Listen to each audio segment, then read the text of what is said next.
Hi everybody, this is Coffee Brown and the name of my YouTube channel is Koffee Spills the Tea. Today is the day after Super Bowl, which is February 10th, Monday, February 10th, 2025.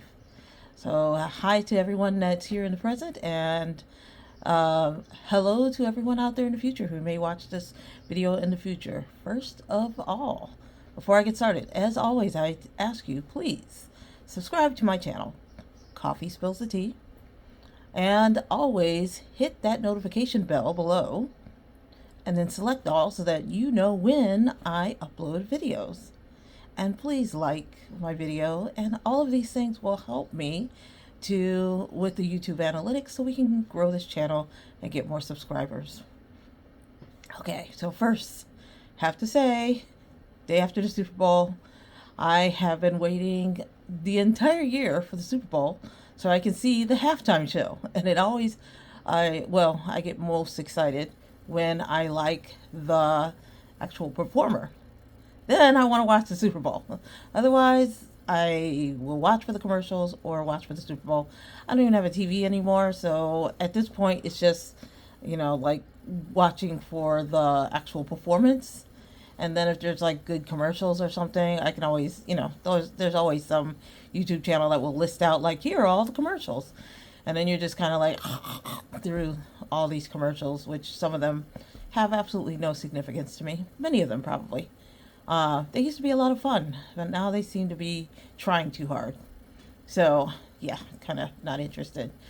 But definitely love the halftime show. What'd y'all think of it? Very political for me. I loved it.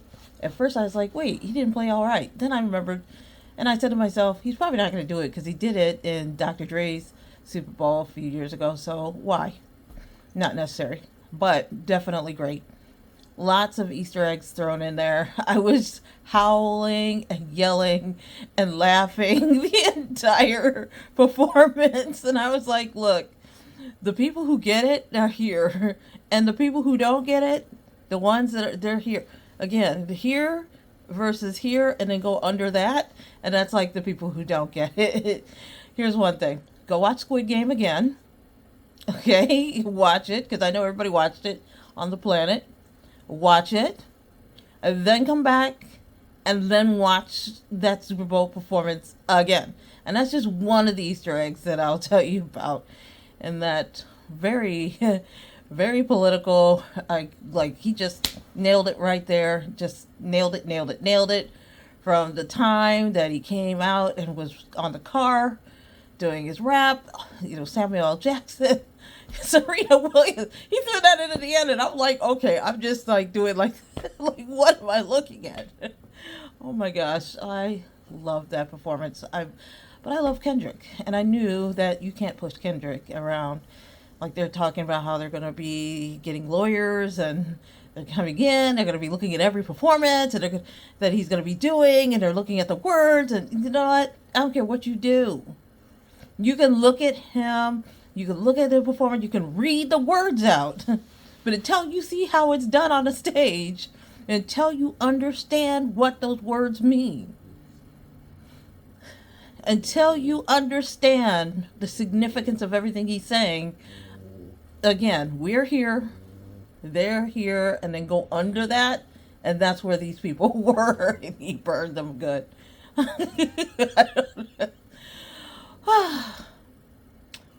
Happy Black History Month. Okay, I'm done cackling about that. That was a great performance. Loved it. And looking forward to see who Jay-Z brings on next year. Okay, let's get back to what's going on with me this week. So, as I keep saying, I am in the process of getting rid of things and selling things out. In fact, I have somebody coming by today to purchase something from me. That's going to help make some room for things that I need to kind of like get out of the way so I can pull other things in. We are in the midst of another snowstorm alert. So this is a good time for me to sell my winter things. Yeah, so I'm just slowly getting rid of things. Now, I haven't gotten rid of that Coach bag just yet. I love that Coach bag, but whoever I sell it to has to be somebody very special. And then I have this, okay, here's something else I have. I have this huge, like 25 or 26-foot outdoor uh, movie screen. One of those ones that you use, the blow up ones, that takes like takes 6 kettlebells weights of like 25 to 35 pounds each to like basically just tie everything down to the ground so that it doesn't blow away, it doesn't blow side to side, and it takes a lot of effort. And at first I was going to, well, at first I was going to give it to my nephew and his wife because they have children, and I thought it'd be great for them because they have a huge backyard. Be great for them to be able to have like these great kids outdoor parties and be able to have like Disney stuff, and they can invite the neighborhood. After repeated attempts of like saying, hey, like this is your auntie, please get in touch with me. They're very young. Like my brother had those kids when he was like just barely a kid himself. So they're not really far off my age. Like they are and they aren't. But anyway, so they never responded. And in fact, this Coach purse, I had 2 Coach purses. One that was a beautiful cream Coach purse with like with like a little kind of chain on it, very nice. And I have 2 nephews, and I said to the other nephew, both of the nephews' wives, I have these 2 great Coach purses. Want you to discuss and decide if either of you want the purses. So one of them got back in touch with me right away, the younger nephew's wife, and was like, I would love to have that cream one. I was like, well, let's be fair. So let's see what the older one, because, she's had some children and she's busy, although she didn't have children as recently as the other one. But, they've got lots of kids between them. She never responded about that purse. So after about, I don't know, 10 hours, I was like, look, wife number 2, let's not wait because you called it, so you want it, so you get whichever one you want. She took the cream color one, which I'm very happy. It is really a really nice purse.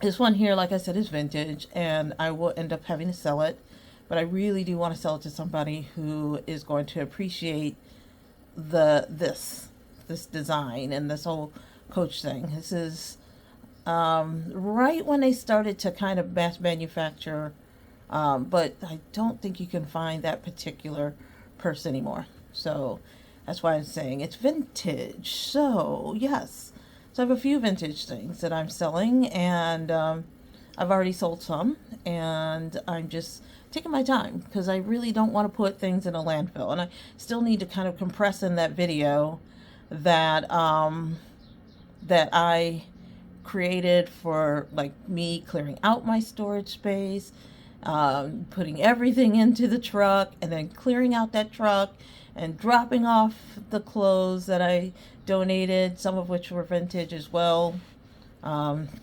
then getting everything else that was left here, and then even taking a picture of, sadly, the things that I could not sell that I had to have bulk trash come and take, and then just watching them just put everything into that huge compactor truck, and just as soon as they put it in, it just like and it just crashed and crushed everything down, and I felt like it's kind of like it was crushing all of that stuff that was kind of holding me back.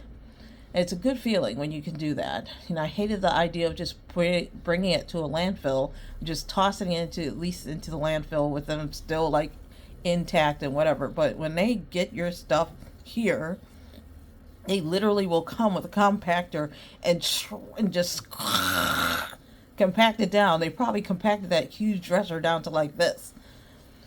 And they just go and they just pull it all out, and they're like, they're pointing, are we going to take that? They took everything. It was such a satisfying feeling. And I felt sad that things have to end up in a landfill, but my hope is that nothing more ends up in the landfill, because I've already thrown away like a whole bunch of Halloween stuff, which I probably should have kept. But, it was things that was like, I'm not sure if people are going to go for this. And so toss it. I have a whole lot of Halloween stuff, a whole lot of Christmas stuff, much more Halloween than Christmas, because I was always big on animatronics and building out my entire house, floor to ceiling, inside, outside, just everything. And won a few contests as well in my neighborhood. So they're leaving. They're going to be heading out the door as well. So, yes, I am still in the process, and this will be a long process. Hopefully, I'm not going to be talking about it every single week. But I think it's good to kind of let everybody know, and also keep me accountable to make sure that I am on the path of getting rid of things and I'm not holding on to things. So I hope that after this week, I'll be able to have the time to take these shelves that are behind me and start to load them up with everything that I want to sell, and then be able to contact people in my neighborhood and say, okay, here's the first round of things that are going to be sold. And then whatever doesn't get in that first round that I cannot sell, I will just take it over to Goodwill or something like that, just donate it. Or to a church, maybe a church. I really don't want to depend on Goodwill anymore. I don't want to depend on Salvation Army anymore. I feel like whenever I go there to buy things, that things are really expensive. And if people really are suffering and need things that's going to help them make their lives better, then why not just give it to like a church or something where I know it'll be properly donated. At least in my area, it is. So I'm doing that. Also, getting a little bit more involved with helping animals. So, I have been doing little things here and there with just kind of helping with connecting people to adopting dogs, and not as much cats because I'm not a cat person. I don't know very much about cats. But I am going to be working with a huge nonprofit, and they help with placing and not placing, but supporting rescues of a specific kind with placing difficult to place dogs. So if there's a rescue out there that's working with a specific type of dog medical issues, then you can go to the organization that I'll be working with, and you can apply for a grant, and you can get a grant. And your nonprofit rescue can get a grant that will help. So that is going to be starting. I think next week. Next week we start with going through grants and things. So love that idea as well. And I actually have decided that there's a particular dog in Texas that I would love to try to see if there's a way to get the dog up to where I am, and I could either foster the dog and help it get adopted, or just get it to a rescue up here where it may stand a chance to being adopted. I really, really dislike people who hurt animals of any kind. So I'm going to be working with that. Do I have time for that? I will make time. I will make time to help. I love helping people, and I do help people with quite a bit of stuff. And I just feel like karma at some point will pay me back, pay me forward, or pay it forward. And so, somebody help me, I want to help people. If I do something that gives out karma, then maybe karma comes back to me. So I'm working with that. I'm going to just preface this next part by saying, do not just automatically start doing what I'm doing as far as with my travels and things I'm going to start describing, but go and see an attorney. Find an attorney that is that deals with immigration. Find an accountant and that knows how to deal with starting a business, or with your tax or with your tax savings, or with hey, I want to open up a bank account overseas. I'm going to ask that you do that and not just say, well, Coffee said to do this because she does this. Because I don't tell you that. What I'm doing is I'm just chronicling what I'm going through, and I'm not even giving you all the details because some of that is private, but I just want to share. So please do not see and just follow what I'm doing. I'm just kind of chronicling, give you ideas so that you can just kind of figure out some things on your own. Okay, so what did I find out about? Because remember I said I'm moving overseas. That's the whole thing. Me is like lightening the load and just kind of tightening up my finances and whatnot. Number one, I am changing careers. I have been changing careers and going into IT, but the field that I'm in is drying up very quickly, and I'm finding that people are finding it very challenging to find work in IT. So here's what's happening. This is what's, in my opinion, is happening, is that IT is evolving. And why is it evolving? Is because there's things like AI getting involved with that. And if you don't start to pick up this AI, like how AI works and how you can get involved in it. The field is, right now, the world is your oyster because it is hard to get into. And I'm studying it now. It is really hard. But once you're in, you have this base of knowledge that not very many people have. So there's a window of time where you can actually benefit from being in this field early. You want to be an early adopter. And so I kind of threw my hat in the ring. I don't know how it's going to go, but I started studying it because there's a certification deadline that I need to achieve. And I'm just kind of doing this because it's a little hot in here. What is going on? Yes, I have my space heater running, and it is kind of hot. Anyways, okay, let me get back here. Yeah, I'm not trying to give you a peep show there. Okay, so if you are in this field of IT, you need to start considering going into a specializing, doing something, whatever is your field is. If you're in IT, consider adding that AI component to it because it will immediately make you more marketable. And I really think that's true because a lot of companies have no idea what AI is. And if you come in and say, I know it, they don't have a choice but to hire you. And here's what, when I get in there and I'm like helping companies, am I going to give them everything they need to know? No. I'll give them enough so that they can do what they need to do. But I will always have that knowledge so that they have to come back to me. They don't have a choice. And as the field evolves, because the field is evolving as fast as it can, as fast as AI is letting itself evolve, is as fast as it is evolving.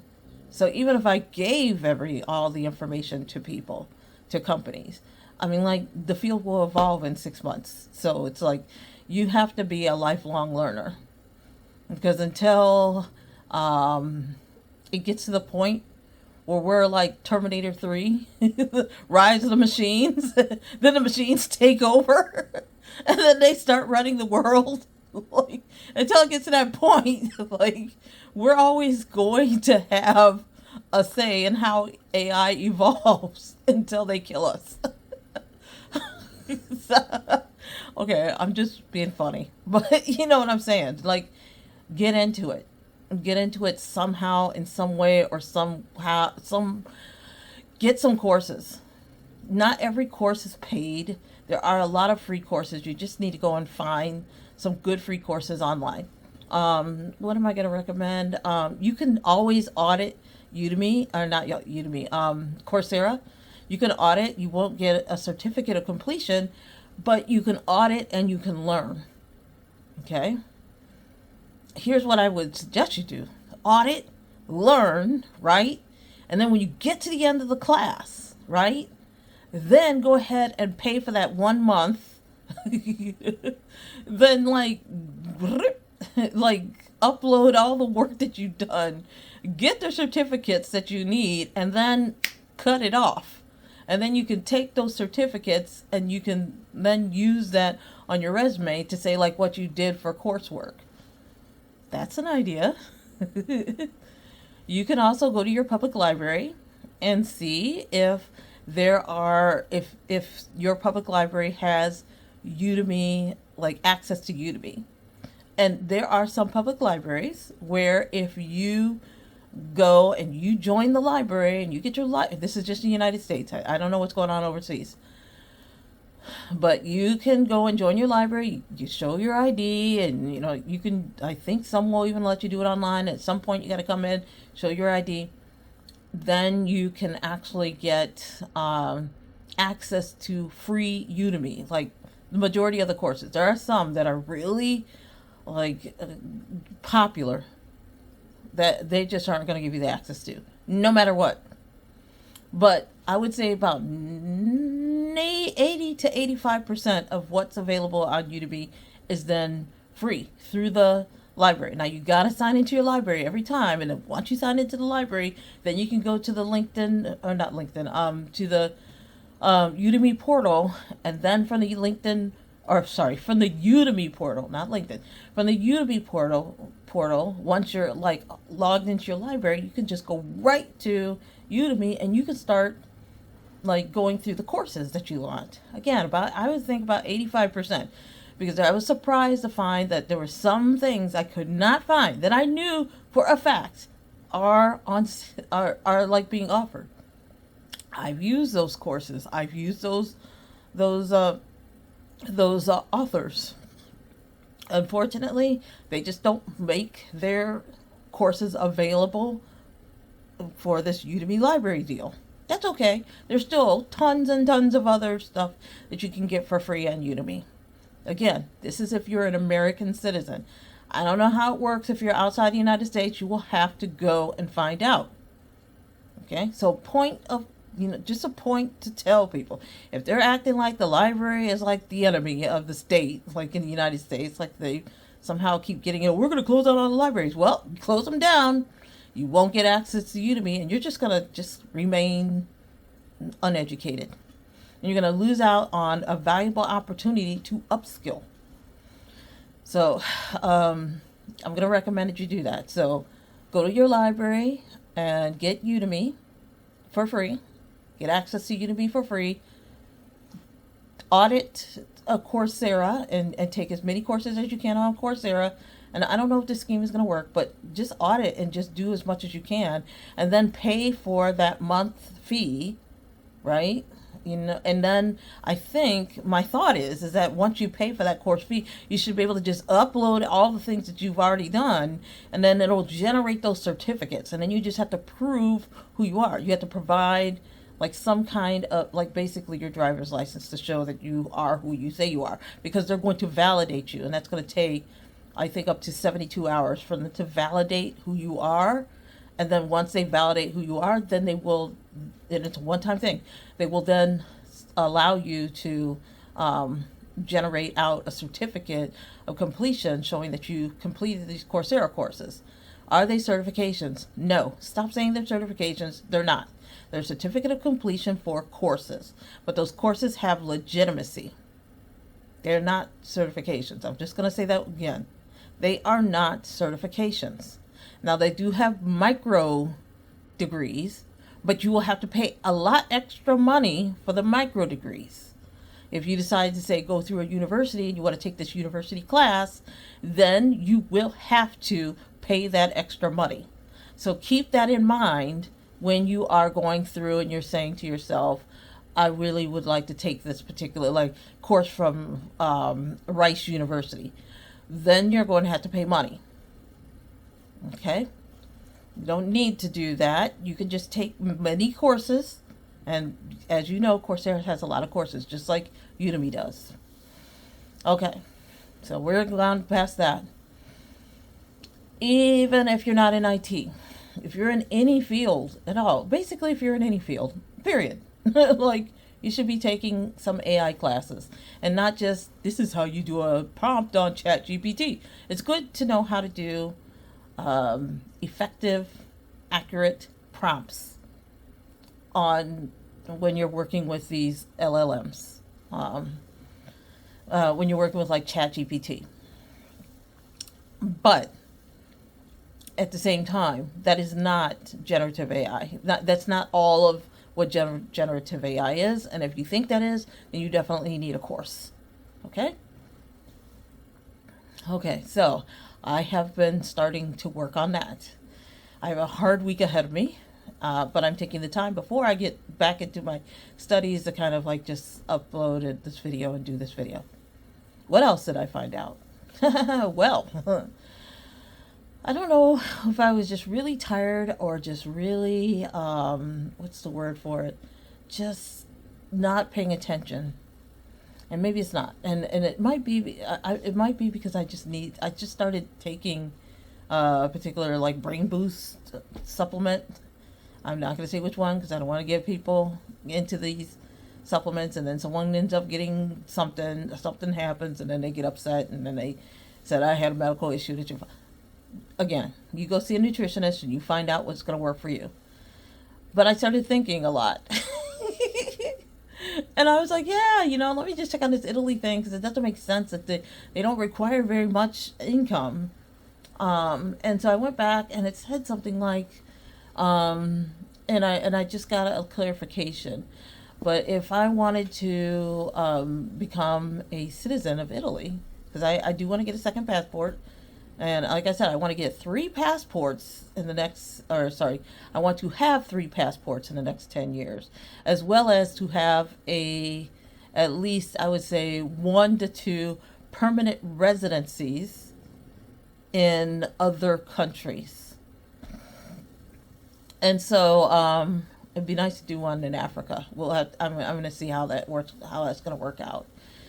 And I have a second one, probably in South America or Central America, somewhere I'd like to do for permanent. This is for my permanent residencies. So I had thought, okay, I'm going to go to Italy. Oh, it's only going to take 5 years. Oh, I only need something like 8,200 euro. I went back and I was like checking through the site, and it says, no, you actually can be a resident of Italy after 10 years. You have to take a language test, and this language test is a little bit advanced in order for you to be able to become an Italian citizenship. Now, this is just me being a single female by myself. I don't have kids. I don't have, clearly, evidence of ancestry. I'm not married, like my sister is married to an Italian. I don't have that. It's not my intention to go there and be like, hey, who wants to marry me? And no. I don't see a benefit in that. So they have their own requirements, right? And again, referencing first, go and get on the website, go consult with the immigrant or immigration attorneys or whatever you need to do. So they said you need to have 10 years, live in Italy for 10 years. Past that, and a few other things, but also one of the things was to pass the language test, which in 10 years, I'm sure, if you don't know enough Italian to be able to pass that test, then maybe Italy is not for you. It's not. It's just not. But I said to myself, 10 years? 10 years? That's a long time. So I had thought it was going to be 5 years. So I'm now saying to myself, what do I need to do? Because 5 years I was thinking would be fine. I could do that. 5 years. So I had to do an about face. I am now looking at Portugal. 5 years. You still have to pass a Portuguese test in 5 years. I believe you get a visa. And again, see an immigration attorney about this. But you get a 1-year renewable visa for up to 5 years, and after 5 years you can apply for citizenship. You still have to take the Portuguese. You're gonna have to take a Portuguese test, but it's not here like Italy. It's like here. And then like here is where I don't know anything. Here is, I have some basic knowledge, working knowledge. I can read some basic things. I can say some basic things.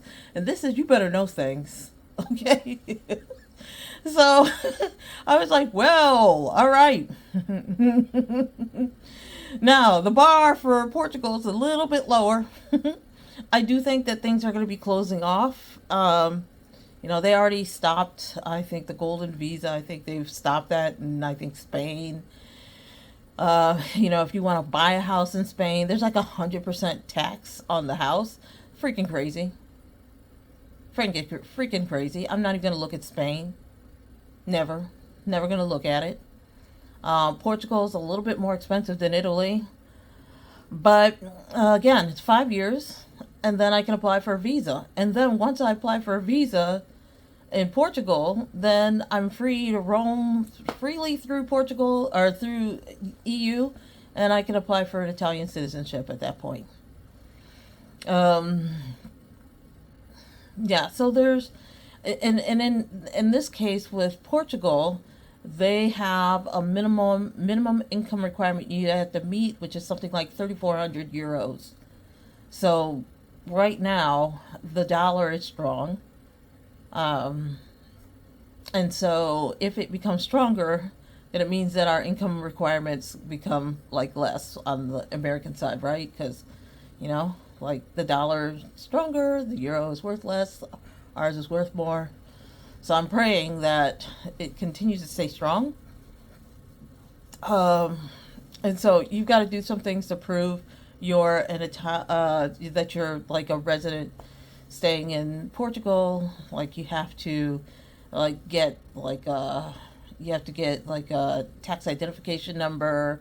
You have to open up a Portuguese bank account. You have to get a year-long lease or buy a house, or you have to stay with somebody who's going to then sign a letter saying yeah, I'm staying with that person. Here's my heads up. Please don't try to game the system and yeah, I'm just going to use an address and because they're going to check. Yeah. So don't do it. There are other things that you need to do. And you're going to be going for a D7 passport. And so that is going to require a few things, there's a few steps that you need to do as well for Portugal. What am I going to do? I'm going to, and again, I'm just prefacing this is what I'm going to do. I'm not recommending, not doing anything, but here's what my plan is. I'm either going to be able to buy a house, depending, because it depends on what income I can get on my way out the door. And you have to prove your income by showing your bank statements with showing consistent income coming through. So get ready to provide 3 to 6 months worth of bank statements as well. They're really going to check. So I'll be providing 3 to 6 months of incomes from my bank statements, as well as providing my tax statements. I'm just going to pull my tax statements for the last, since 2020, what is it today? 2025. So probably since 2021, because 2020 was a weird year, the whole thing with COVID, it just, income was up and down. But I'll do 2021, 22, 23, 24. So I'm going to have 4 years worth. Yes, so my plan, to get myself established in Portugal, to either buy a house that is a fixer-upper, or rent an apartment for a year at the cheapest price I could possibly get, and then stay for the required amount of time, and then leave. Because you don't have to be there 24/7, 365, in Portugal. They have a certain length of time that you have to stay in Portugal, and then after that, and you have to do things while you're there, which again, do your research, whatnot. When I'm not living in Portugal, I will be living in Italy. For Italy, I need to be there for at least 185 days out of the year. Technically, it's 182, but I'm going to just say 185 because I'm not going to play this game. 185 days out of the year. I'm going to now file for just a long-term visa. Again, having a nomadic visa, uh, being a digital, having a digital or digital visa, and just applying for the for long-term residency. So my goal, hopefully, is to stay in Italy for 185 days out of the year, and then the rest of my time in Portugal at my fixer-upper, or in my apartment, and be able and then just travel when necessary for my job. So that is a lot. It is becoming a little bit complex, but I've kind of worked it out, and I need to contact the embassy, and I need to see an immigration attorney, et cetera, and just kind of solidify, because kind of working a little bit of a complicated process, because while I'm doing that, I'm also going to be applying for a permanent residency at a different country. So I'm going to be living in 3 countries for the duration of 5 years at the minimum, so that I can get permanent residency. And then once 5 years has passed, and I've got like 2 other passports, because my goal is to get the Portuguese passport, and then turn around when I have EU, and then apply for Italian citizenship. And so I'm going to have to learn 2 languages. Portuguese on a very basic level, and then Italian I have to go full on. I have to go to a language school, and I have to learn it. Not a problem. If you're living there, you should be able to immerse yourself. You should be able to pass that test. Which is why it's like 5 years, whatever. As long as I'm putting in like an hour a day, I should be able to be okay, and I'll be immersing myself, and et cetera, et cetera. So yeah, so after 5 years, I hit my goal of getting 2 passports, and possibly having at least 1 permanent residency in another country. It is going to involve some travel, but that's okay. I will figure it out. I also have to figure out about my dogs, because my dogs are like gonna come with me. And right now I have 2 dogs. I might have a third by the time I finish everything up. And I had plans on doing some things in Italy, and they may have to be put on hold. That's okay. It's okay. In 5 years, I can do what I was going to do in the first year. It's not a big deal. But I can set it up so that when I'm ready to do these things in 5 years in Italy, in my main house, then everything is in place, and then it just kind of just is like butter. It just kind of just nice and smooth.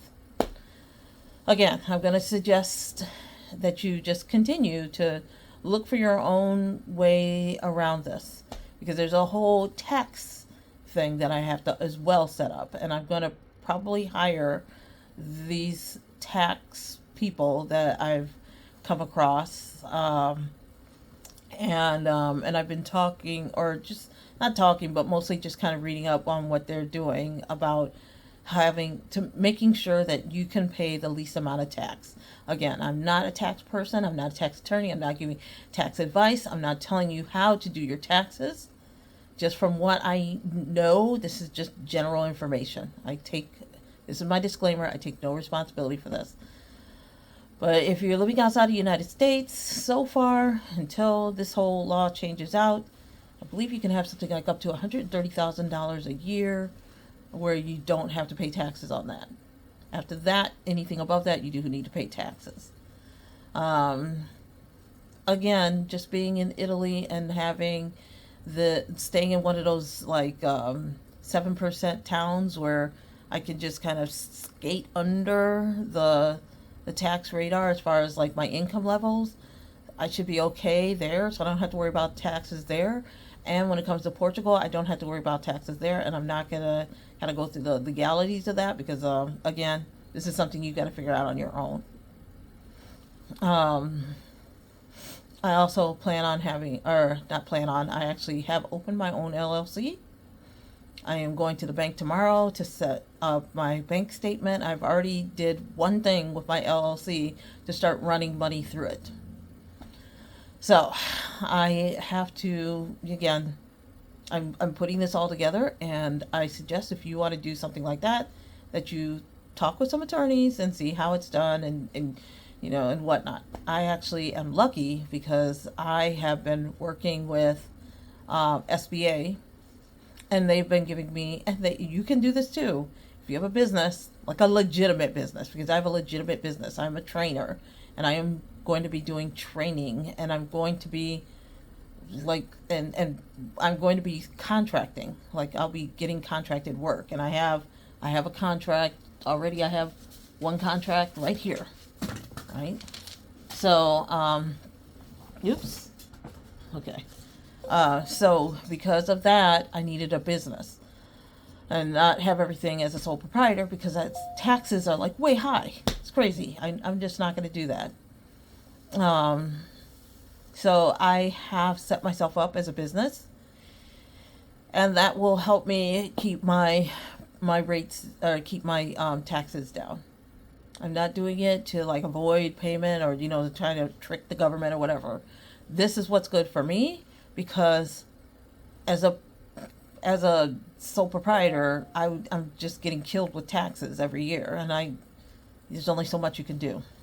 You can do this again, this is the one thing I will tell you. You cannot have a W-2 and be filling out a 1040 and be like, yeah, I'm just going to run a business, like start a business and run. It doesn't work like that. This is for people who are truly freelance, independent contractors like me. We have to set up our tax structure to protect ourselves. So I'm setting that up as well. So these are things that I'm doing to pull myself together and pull myself out of here. And these are the things that I'm going to suggest that everybody start thinking about, just in general. Not telling you to do it my way. And regardless of what country you're from, you should be looking at like what country is going to work best for you. What are the taxes for those countries? How does that impact the taxes in the country where you are, where you have to make payments? What are the requirements for you to become a citizen, if you want to become a citizen, versus you want to be a permanent resident? Like, weigh those pros and cons out to see like what will work for you. How do you make this work? How do you start putting everything together with all of that so that you can make it so that you can leave? What are the things, like for me, planning is important because it gives me peace of mind. Because remember what this channel is all about. It's like, hey, we're Black women. We are doing it all. We're tired.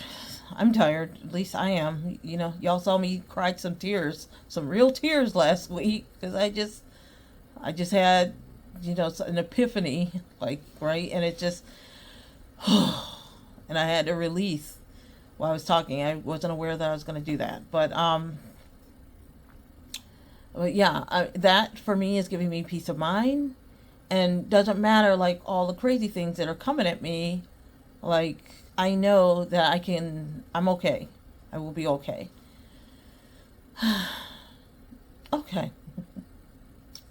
So I've given people a lot to think about. Like, if you want to be if time, how they had that song, if I could have time in a bottle. Okay, if 10 years is like no big deal for you, and if you're younger, then yeah, sure, and the crazy thing is, yeah, let me just finish. Younger, and you got 10 years, go for it, right? The sad thing is that there was a period of time when I was much younger where I could have done this years ago. I could have done this while I was in college, and I just didn't do it. And the sad thing was that I was just packing up my storage. I was coming across like all the books and the paperwork and everything I had like collected, because I've been wanting to go to Italy for a long time. It's like I could have done this so many years ago for so much cheaper, and I would have been like in a totally different place in my life probably. I wouldn't have the dogs that I've had, and that would make me sad. But, like, you can't miss what you never had, right? So I'm not going to make that mistake again. So I said, I need to be a person of action. I try to be a person of action. So I'm just going to do it. So I'm like gathering up the papers, and I was like, okay, I just made a pile. And I was like, those things, I'm like going through the papers, and I'm like, they're still valid. So what did I do? I grabbed those papers and I put them in a pile, and I was like, okay, when I go back home, I will start going through that stuff. The 10 years means nothing. Go for it. Italy's great. If you're in a hurry, you may want to look at some other countries. Some countries will give you citizenship within 5 years. And I'm not talking about the citizenship where you pay like a certain amount of money. Like you have to invest in the country. Or, like 200,000 or 250,000 or 500,000 or $1 million. Instant citizenship. We're not all George Clooney. Can't all just move to Italy and bring all of our cars, our 14 cars, and like everything, and like, cool. It doesn't work like that for the regular people.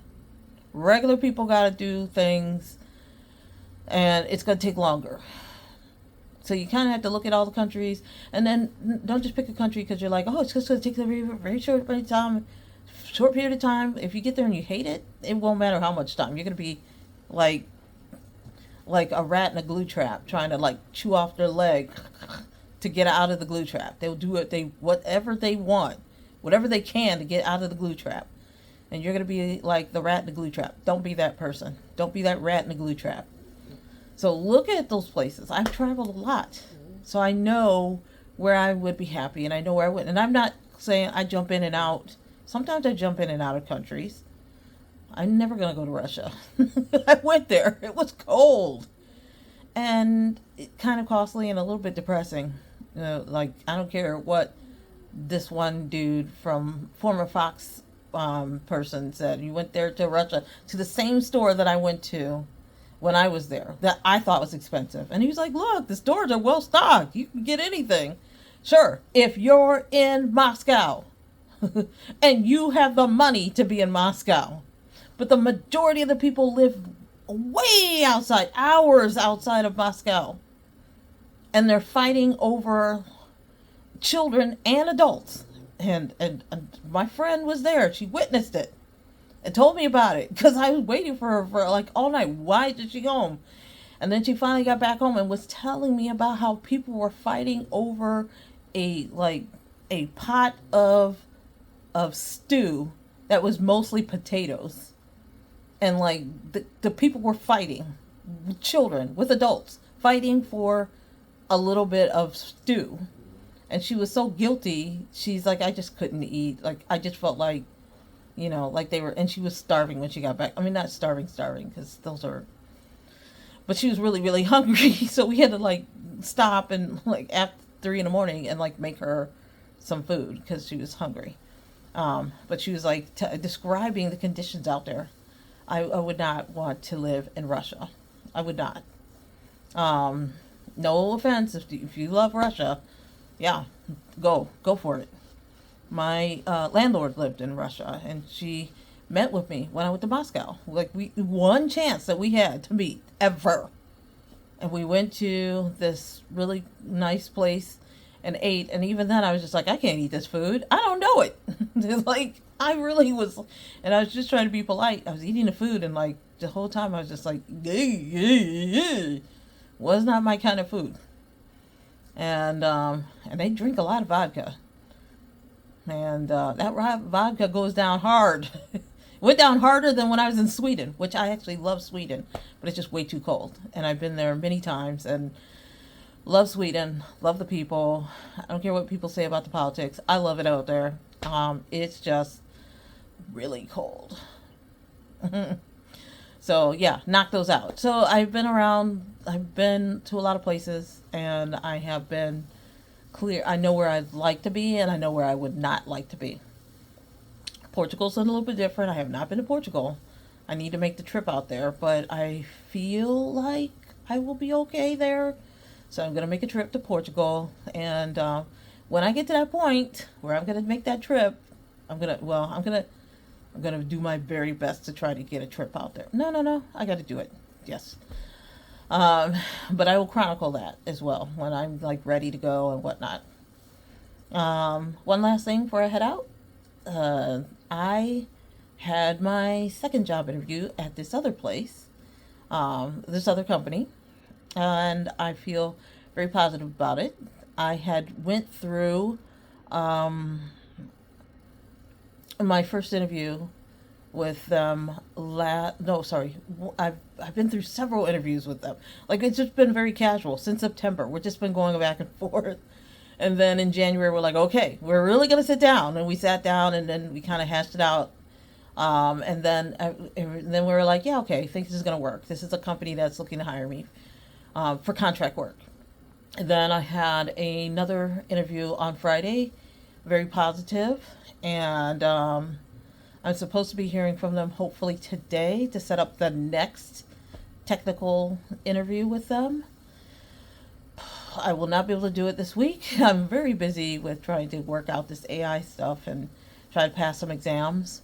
But hopefully, if that goes well, then like sometime in the next 2 weeks, like the end of week 2 probably, I'll be sitting down and doing an interview with them. And I also like them because they have jobs that are sometimes overseas.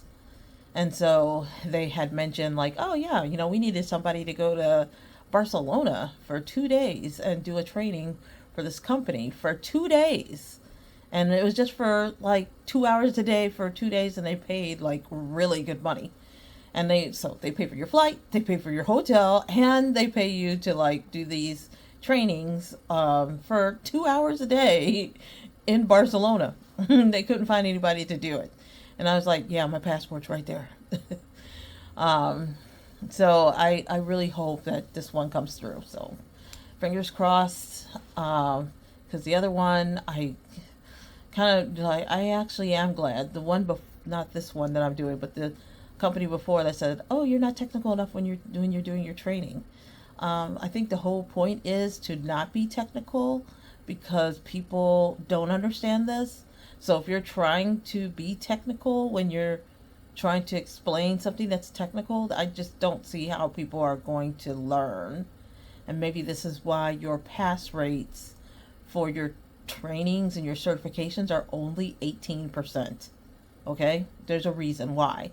When people take my courses, their pass rates are like 95 to 100% pass rate. So if you would rather have somebody that's really technical, that is over the head and like over everyone's head, fine. So I'm kind of glad I didn't go with them, and I also didn't like them because they were just like, oh yeah, it's just once a week in the middle of the day for like a few hours. I just don't understand that. So hopefully this other company's going to work out for me. I will keep you in the loop. Once I do that, then I should have two companies that will put me on contract, and then we'll see how the work comes through. There's a third company that I put in my resume for. I haven't heard back from them. Kind of weird, but not a big deal. But it would be nice to get them because that would be consistent full-time work. And that could give me what I need in order to go anywhere at any point in time. Anyways, so that is what I'm doing for myself right now. I've given some information that if you're in my space where you're just like, hey, I'm trying to pull it together, figure out how to get out of here. It's a lot of information I gave you. But kind of just start doing some research.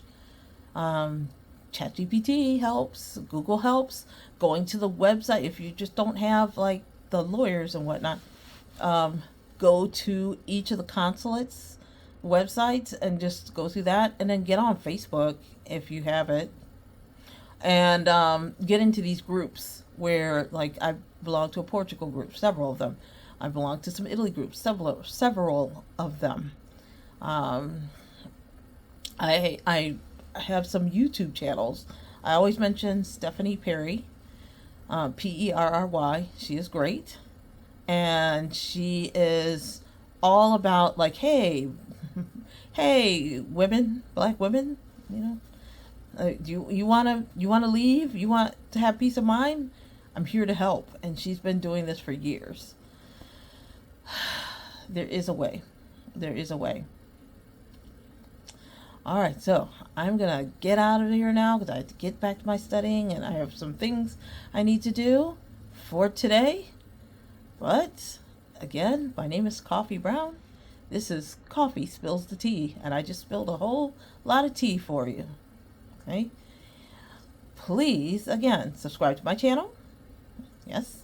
Like this video. Hit that notification bell so you'll get the notifications whenever I upload a video. And, put some comments in there. I appreciate the comments. I got some comments last week. I am working on myself. I am a work in progress. And I'm always willing to share that work in progress if it helps other people as well. You got to be kind of brave to do that. So I'm trying to be brave and just put myself out there for everybody so that others can learn. Okay, everybody. Y'all have a great day, and I will be back on, I think, Thursday. It's going to be a little bit tough because Friday I have a tough day of exams. But I'm going to try to get in here Thursday and just give you a quick video with some updates as far as what I'm doing with my AI, which is freaking hard. But hey, here's one last thing for you. Don't try to do everything all at once. Not like what I'm doing. I don't have a choice because this is my field. But once I hopefully get this certification, then my idea is to take it back and spoon feed. And just get a little bit at a time and just build it. Just building blocks.